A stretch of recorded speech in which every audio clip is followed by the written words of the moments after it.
Dubai, the most luxurious place in the world. Just 50 years ago, Dubai was merely a small town in the middle of the desert. Today, Dubai serves as the luxurious face of the Middle East and the biggest attraction that part of the world has to offer. Undoubtedly, you've seen photos of the Burj Al Arab Hotel, the crescent-shaped skyscraper built on a man-made island. You also probably know that Dubai is home to the world's tallest building, and you might have even seen Tom Cruise scaling it in an installment of the Mission Impossible franchise. That building is called the Burj Khalifa, and it stands 2,722 feet high. Yes, I'm sure you know a bit about the attractions of this amazing city, but today I'd love to get the chance to tell you so much more. So, here's all the over-the-top, wildly expensive things you can find in Dubai. But first, a tiny history lesson. How did Dubai go from being just a small desert town to the extravagant oasis it is today? The same way all of the other United Arab Emirates cities became so rich. Oil. Abu Dhabi, just 90 miles from Dubai, is the richest city in the world, and it sits on 10% of the entire world's oil supply.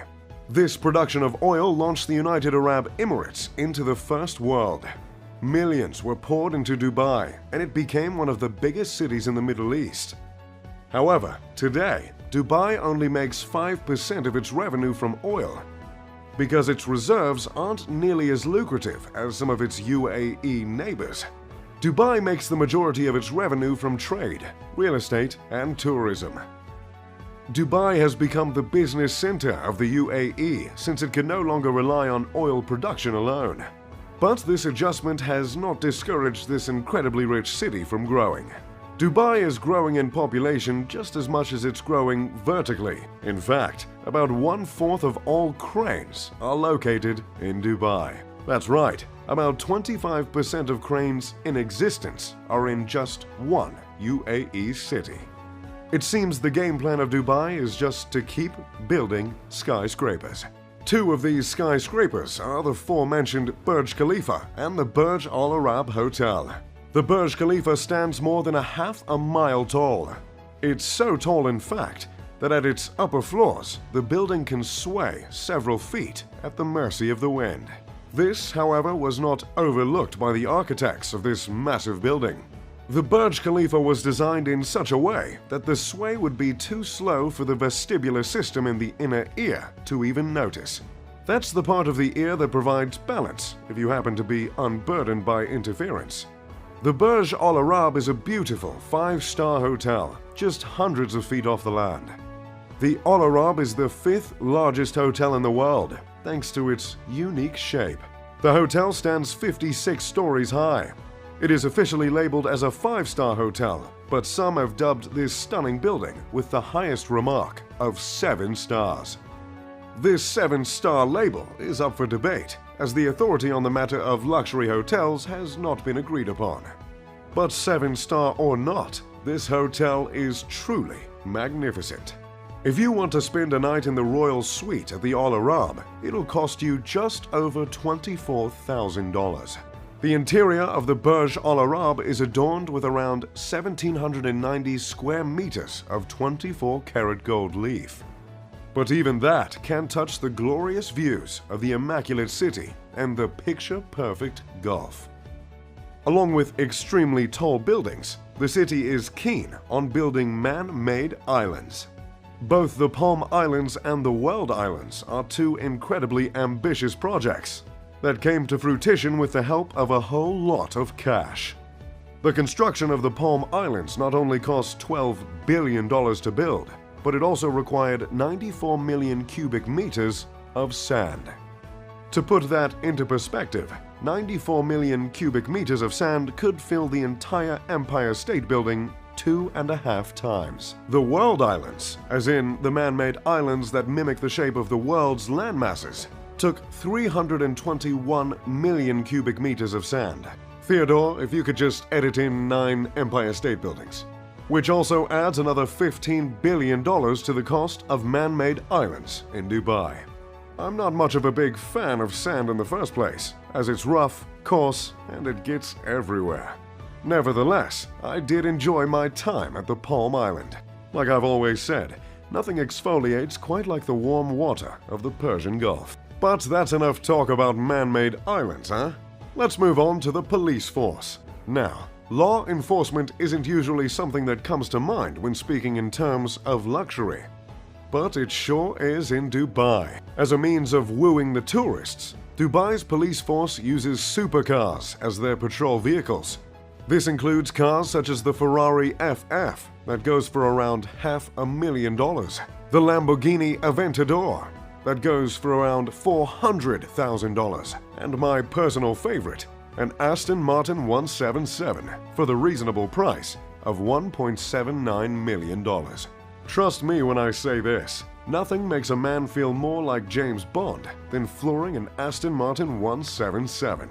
Ooh, makes me want to take mine out for a spin right now. Anyway, using these spectacular cars is just Dubai being Dubai. But hey, Dubai is the 8th safest city in the world, so more power to them. This isn't all due to the supercars, of course. The UAE, in general, has rather strict laws. Due to the Islamic constitutional monarchies that operate the Emirates government, some Sharia laws exist in Dubai as well. So if you're on vacation with your missus, checking out the bougie police force, make sure the two of you don't get caught smooching, because it might just get you deported. However, due to the extremely high amount of tourism, some places in Dubai are much more lenient. The serving of alcohol, for instance, would not be permitted in a traditional Middle Eastern setting. But it is in Dubai in specific institutions such as hotels and clubs. It is actually estimated that around 15% of Dubai's population are Emiratis, while the other 85% are from out of town. About half of the population is composed of the workers building hundreds of skyscrapers, which does make a little bit of sense considering the whole crane situation. Most of these workers are from India, Pakistan, and Bangladesh, which brings us to the more unfortunate side of Dubai. The class divide is quite big.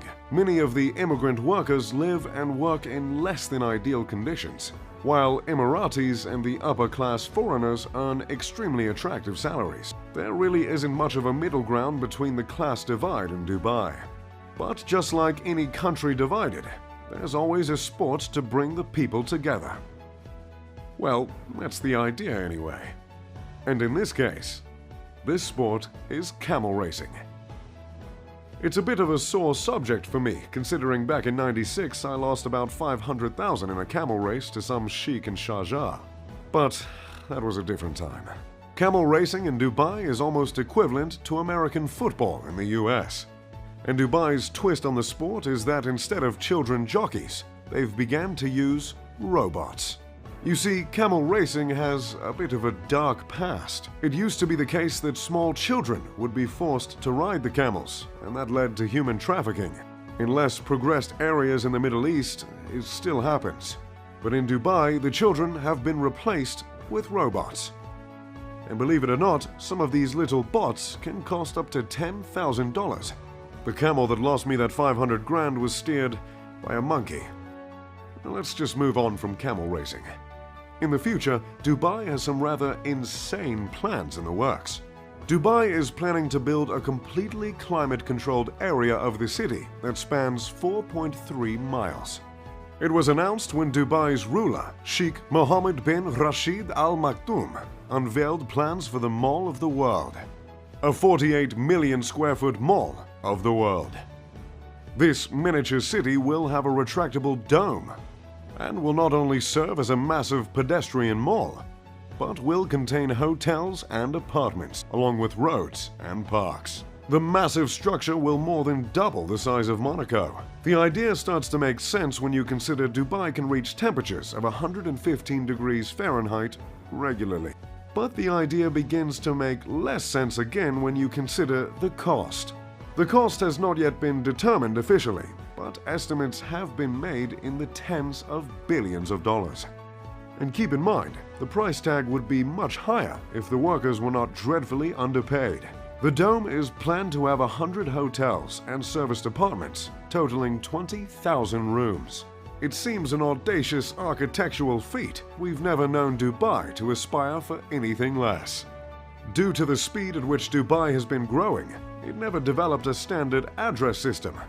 In fact, until 2015, instead of an address line on a mailing label, there was a space where residents could draw a map or write out specific instructions. Thankfully, they have established 10-digit numbers that serve as addresses, and I'm sure it's a whole lot easier to be a delivery driver in Dubai nowadays. So, that's Dubai for you. Oh, and I completely forgot. To top it all off, the mega-rich residents that live in Dubai don't send an ounce of their paycheck to the government. In Dubai, there is no income tax. Yet another feature that makes Dubai one of the most attractive places to stay on the planet. That's all I've got for you today. If you enjoyed the video, make sure to leave a like and subscribe. As always, I'm Mr. Luxury. Pip pip de doodly do.